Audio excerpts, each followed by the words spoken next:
গতকালকে মির্জা ফখরুল ইসলাম আলমগীর সাহেব তিনিও বললেন ধর্মান্ধরা এই বাউলদের বিপক্ষে গিয়েছে। আপনি কাদেরকে ধর্মান্ধ বলছেন?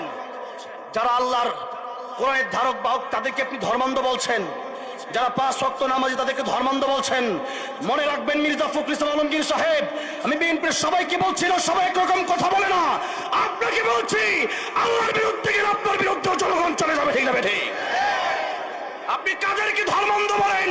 কবরে যাওয়ার পরে প্রশ্ন হবে, মান রাব্বুকা ওয়া মা দীনুকা ওয়া মান হাদার রাজুল আল্লাযী বুইসা ফীকুম। ধর্ম সম্পর্কে কবরে প্রশ্ন আছে না নাই?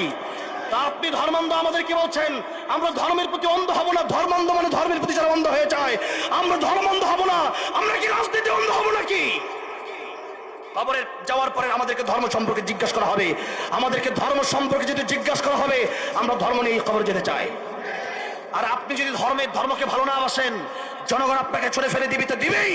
কবরে যাওয়ার পরে বুঝবেন ধর্ম কি জিনিস ছিল।